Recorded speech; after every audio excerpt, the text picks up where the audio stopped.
बंगाल में सिर्फ दीदी है तो मुमकिन है। इनके बुलडोजर के चलते मैडम भारत के लोग सवाल पूछना भूल गए और भारत की जनता आजकल इतनी भूखी है कि खाने को धोखा भी खा लेती है कि पत्ते तो झड़ते हैं उठाता है कोई कोई, वादे तो सभी करते हैं निभाता है कोई कोई। प्रधानमंत्री जी बोलते हैं सबका साथ, सबका विकास, सबका विश्वास। अगर ऐसा ही है तो भारत के लोग आज देश छोड़ के क्यों जा रहे हैं? और बंगाल के साथ तो कुछ अलग ही रिश्ता है इनका। ठुकरा के मेरा प्यार मेरा इंतकाम देखेगी, मतलब वोट है तो नोट है और वोट नहीं तो नोट नहीं। सर, इनके बुलडोजर के चलते मैडम भारत के लोग सवाल पूछना भूल गए और भारत की जनता आजकल इतनी भूखी है कि खाने को धोखा भी खा लेती है। मैडम, भारत में एक मिडिल क्लास जो एक साल पहले एक वेजिटेरियन थाली 100 रुपए में खाता था, आज वही वेजिटेरियन थाली 152 रुपए की हो गई। टमाटर की कीमत 247% बढ़ गई, आलू की कीमत 180%, लहसुन 128% और तेल, नमक, आटा, मैदा 18%। पहले आम आदमी पॉकेट में पैसा लेके बाजार जाता था और थैली भरकर सामान लाता था, लेकिन अमृतकाल में आदमी थैली भरकर पैसा लेके जाता है और पॉकेट में आलू, टमाटर, प्याज लेके घर वापस आता है। सर, माननीय वित्त मंत्री ने पहले कहा था कि बहुत हो गई महंगाई की मार, अब की बार मोदी सरकार, और आज उनके विचार में inflation is an international problem, महंगाई एक अंतर्राष्ट्रीय समस्या है। तो विश्व गुरु, विश्व बंधु इस अंतर्राष्ट्रीय समस्या का समाधान क्यों नहीं कर पा रहे हैं? Ma'am, 74% of Indians are unable to afford a healthy diet. The household savings have plunged to a 50-year low. Around 48% of the households in this country are facing a financial crisis क्योंकि उनका खर्चा उनकी कमाई से ज़्यादा है। The economic inequality in India is a 100-year high. The country's GDP growth rate for the second quarter 24-25 decreased to 5.4%, which is the lowest in 2 years. The government's total debt has reached a staggering 176 lakh crore, and the total debt is expected to soar up to 185 lakh crore by the end of the financial year. आज आपके उधार की वजह से हर हिंदुस्तानी पर 1.25 लाख का बोझ चढ़ गया और आप उनकी मजबूरी को अपनी ताकत समझते हैं। बंगाल में ऑल इंडिया तृणमूल कांग्रेस की प्रदेश युवा अध्यक्ष होने के नाते मुझे हर दिन कई नौजवानों से बात करनी पड़ती है। वो मुझे ये पूछते हैं कि मोदी जी ने हर साल 2 करोड़ नौकरी का वादा किया था, अर्थात 10 साल में 20 करोड़ नौकरी। उन नौकरियों का क्या हुआ, उन वादे का क्या हुआ? मैं बस उन्हें यही कह पाती हूँ कि पत्ते तो झड़ते हैं उठाता है कोई कोई, वादे तो सभी करते हैं निभाता है कोई कोई। Ma'am, as per the latest report by CMIE, the unemployment rate has risen to 9.2% in June 2024 as compared to 4.9% in 2013-2014. Female unemployment rate is much higher at 18.5% in June 2024 as compared to 7.7% 2013-14. Around 37% of working women are unpaid. In rural areas, this figure is at a horrific 43%. प्रधानमंत्री जी बोलते हैं सबका साथ, सबका विकास, सबका विश्वास। अगर ऐसा ही है तो भारत के लोग आज देश छोड़ के क्यों जा रहे हैं? 2018 से लेके 2023 के बीच 6,70,000 भारतीय ने अपनी नागरिकता त्याग दी। सिर्फ 2022 में ये संख्या करीबन 2,25,000 की थी। In 2022 alone, 7,500 high net worth individuals with a net worth of more than 8.3 crore or more left India. नवंबर 2022 से सितंबर 2023 सिर्फ 10 महीने में 96,917 Indians were arrested attempting to cross the United States illegally. Modi ji कहते हैं कि वो सबके साथ है, मगर ये आंकड़े बोलते हैं जो सबका होता है वो किसी का नहीं होता।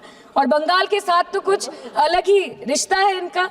The relationship is that of quid pro को, ठुकरा के मेरा प्यार मेरा इंतकाम देखेगी, मतलब वोट है तो नोट है और वोट नहीं तो नोट नहीं।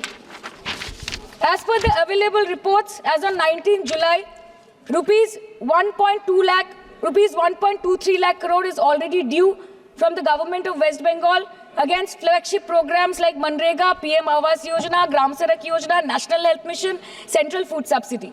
Further, 40,806 crore is projected dues against these schemes, bringing the total amount to a staggering 1.71 lakh crore. Madam, health care की स्कीम्स में सिर्फ फंड हमको दिया नहीं जाता क्योंकि कलर कोडिंग मैच नहीं करता है। सो आप सबका साथ सबका विकास जो बोलते हैं, is it hinging on colour coding? आपको रंग पसंद नहीं तो आप बंगाल के लोगों को पैसा नहीं दोगे और फिर आप आके बोलते हो कि हम बंगाल में जीत क्यों नहीं पाते। Ma'am, this is the reason, this step motherly attitude, जिसके लिए बंगाल के लोग हर बार इनको बड़े बड़े रसगुल्ला खिलाकर वापस दिल्ली भेज देते हैं। Even after making several attempts to crush our aspirations and our economy, Bengal government stands tall and true towards the commitment towards its people. Bengal में सिर्फ दीदी है तो मुमकिन है। The West Bengal government started transferring money to the bank accounts of 21 lakh people who worked for 100-day scheme without receiving any payments from the central government for Manrega. Even before Ayushman Bharat, in Bengal, Shastra Shati, a cashless scheme was launched, providing treatment cost up to 5 lakh for per person belonging to any strata of the society. आज कलकत्ता के किसी आलिशान private hospital में जहाँ पे एक अमीर आदमी की चिकित्सा होती है, वही बगल वाले बेड में एक गरीब मजदूर, एक गरीब किसान की भी ट्रीटमेंट होती है। यही है ममता बनर्जी का विकास। और आपके अमृत काल में the cost of medical treatment has been doubled in the last 5 years।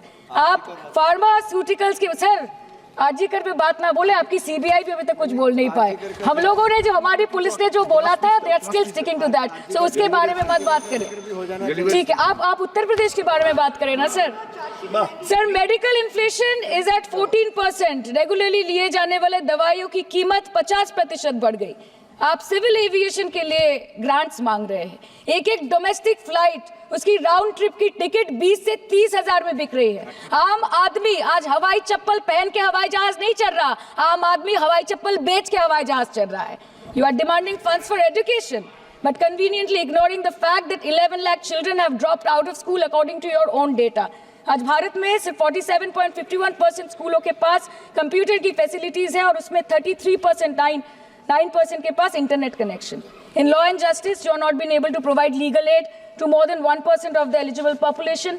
In public enterprises, 5.1 lakh public sector jobs have disappeared in the last 10 years. Railway में करीबन 2.5 लाख पोस्ट बाकी हैं और उसमें से वैकेंसी है इन क्रिटिकल सेफ्टी कैटेगरीज। नए भारत में आजकल ट्रेन पटरी के ऊपर कम और पटरी के बाहर ज्यादा चलती है। मुझे दुख लगता है इस सदन में ये कहते हुए मैडम कि मैंने अपने लोकसभा क्षेत्र जादवपुर लोकसभा क्षेत्र के लिए एक बारुईपुर कोबी सुभाष मेट्रो एक्सटेंशन की मांग की थी। मुझे डिपार्टमेंट से ये चिट्ठी मिली जिसमें उन्होंने लिखा है that this project is not economically viable and this project is unremunerative. तो आपको अगर सब जगह से पैसा चाहिए तो मुझे ये बात समझ में नहीं आती कि लोग खुद के लिए आपको वोट देते हैं कि आपके फायदे के लिए वोट देते हैं। मैं आपको इतना ही बोलना चाहती हूँ, दिस वाज द रीजन अपने प्रॉफिट के लिए आज इन्होंने सीनियर सिटीजन का कंसेशन भी बंद कर दिया और सीना ठोक के ये बोलते हैं कि 2022-23 अर्थ वर्ष में हमने 15 करोड़ वरिष्ठ नागरिक से 2242 करोड़ कमाए। धन्यवाद माननीय सदस्य। मैं 2 बात और बोल के खत्म कर दूंगी कि लोकसभा पे खर्च करके क्या फायदा मैडम, जब यहाँ पे विपक्ष को बोलने का अधिकार ही ना हो। लोकसभा के लिए भी तो ग्रांट मांगा है ना मैम। और अभी सर बोल रहे थे कि बेटी बचाओ बेटी पढ़ाओ, तो 10 साल पहले मोदी जी ने लॉन्च किया था, लेकिन उसके 80% पैसे सिर्फ पब्लिसिटी और मार्केटिंग और एडवर्टाइजमेंट में खर्च कर दिए। आपके उत्तर प्रदेश, मध्य प्रदेश, राजस्थान में ना बेटी को पढ़ा पा रहे और ना बेटी को बचा पा रहे। बंगाल आए और देखिए कि ममता बनर्जी ने विधानसभा में अपराजिता एक्ट में बिल पास किया है, कन्याश्री किया है। आज बहुत शेर बोले जा रहे थे सदन में, तो मैं भी एक शेर से शुरू करना चाहती हूँ कि तेरा इंतजार करेंगे हम चाहे जमाने लग जाए, या तो तू आ जाए या हम ही ठिकाने लग जाए। तो सर, ये शेर मुझे अच्छे दिन की याद दिलाता है, वो दिन के जिसका वादा था, इस सरकार के नेकी का जो इरादा था। जो इरादे 2014 में काफी बुलंद थे, पर 2024 के आते आते इनके नीतियों में कुछ थोड़े बहुत घमंड थे, जिस घमंड के चलते पूर्व में नोटबंदी और लॉकडाउन जैसी घटनाएं घटी और जिसके वजह से 700 से ऊपर किसानों की मौत हुई और जिसके चलते मणिपुर पर प्रेसिडेंट्स रूल तो लागू किया गया, लेकिन बस यही बोलना था कि 22 महीने लग गए और कई लोगों की जानें चली गई। सर, मैंने आगे भी ये चर्चा की थी कि if president's rule was the only solution, why was it not imposed months ago when people were dying? जब हजारों की तादाद में लोग बेघर हो रहे थे, चारों तरफ आग जल रही थी, जब महिलाओं को विवस्त्र करके रास्ते पर घसीटा जा रहा था, जब सिर्फ भारत नहीं बल्कि पूरे विश्व मणिपुर की चर्चा और निंदा दोनों कर रही थी, तब आप कहां थे? Sir, this delay in imposing President's rule proves that the BJP leadership neither had the will nor the competence to handle the Manipur crisis, and the administration watched quietly as ethnic tensions spiraled out of control. Sir, मैं ज्यादा detail में नहीं जाऊंगी क्योंकि हमने चर्चा पहले भी की है और आज लगभग 2:15 को हम मणिपुर पे आलोचना कर रहे हैं. इतना इंपॉर्टेंस अगर पहले दिया होता तो शायद इसकी नौबत ही नहीं आती. So this is what I think. पर सर, ये शर्मिंदगी की बात है कि आज भारत के एक राज्य में प्रेसिडेंट्स रूल है.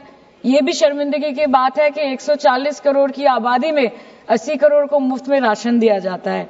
आज सर लाखों नौजवान हैं जो बेकार बैठे हैं. 1 से 2% ऐसे लोग हैं जो सिर्फ टैक्स पेएबल के क्राइटेरिया में आते हैं और बीजेपी है जो सब चंगासी का कुर्ता पजामा पहन के घूमते रहते हैं.